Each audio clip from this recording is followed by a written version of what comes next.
What's up? I'm Amber Getz for HubGarage.com. I'm here with Steve Strope. We talked to Steve out at SEMA, but we are in his booth at the Grand National Roadster Show, Pure Vision. So why don't you tell us a little bit about what your company does, Steve?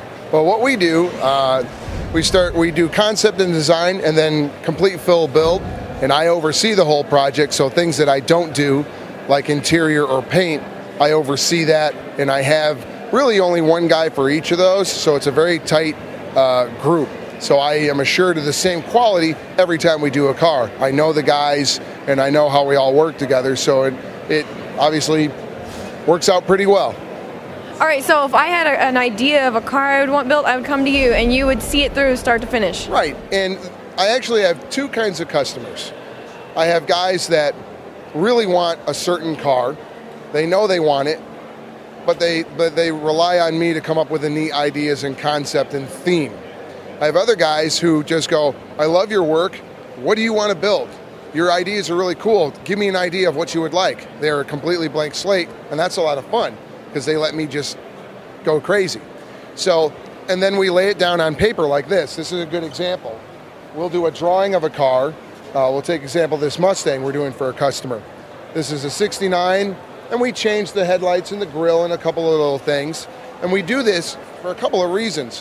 One, it's really good when everybody in the team, and especially the owner, can agree, all right, this is what it needs to look like when we're done.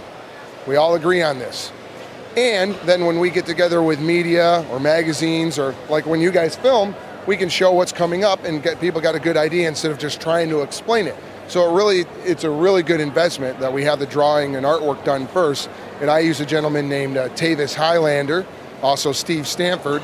Those guys are phenomenal. So just like my painter and my interior guy, I have a tight-knit team. I know what to expect from my artists, and it really helps with the quality and makes everything go a lot smoother.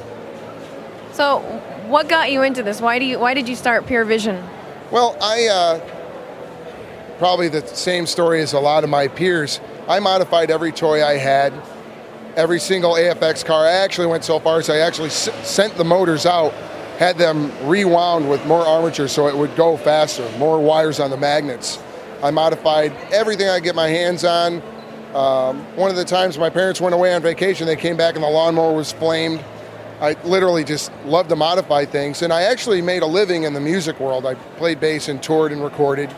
And I moved out to Southern California to try and break into the car world, and actually lived in my shop for a little while. I had a bed next to the lift, joined a gym so I had somewhere to shower, and I was very fortunate that a lot of magazines, mainly Hot Rod magazine, Hot Rod has been so good to me.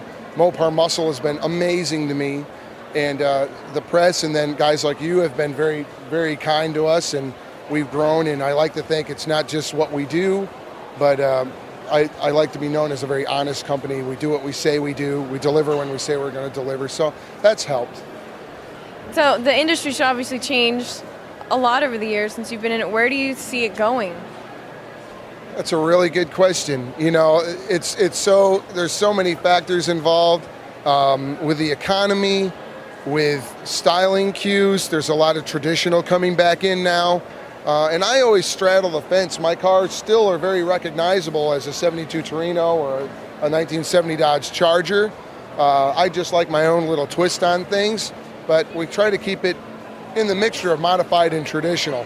I don't really know. It's wide open right now because technology has given us so many neat opportunities with computer-controlled fuel injection, allowing us to make old-timey motors run really efficient. Now you've got throttle bodies that look like old Strombergs and stuff like that. It's just amazing. So it allows so much creativity to happen, and yet you can go out and drive it and use it. And that's one thing I see happening, and I hope a lot more happens, is that the guys with these cars, like we go out and beat on this car. This car is both of these are going on a drive with Hot Rod Magazine in 2 weeks for what we're calling like a reliability run.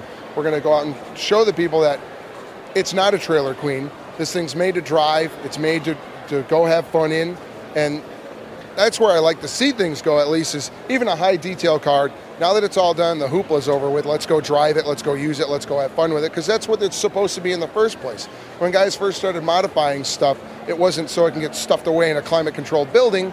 It was made to go pound the crap out of it, you know? So that's where I'd like to see it. Styling, it's up in the air. You know, it's so many amazing guys in the hot rod world. You got like Troy Ladd at Hollywood Hot Rod that's just taking the traditional look to all new kinds of levels. You've got Zane Collin at Katati Speed Shop. You've got Jesse Greening at Greening Auto. You've got Scott Bernowski at Hot Rods and Hobbies. Just everybody turning out such amazing cars, traditional, non-traditional, that it's just growing.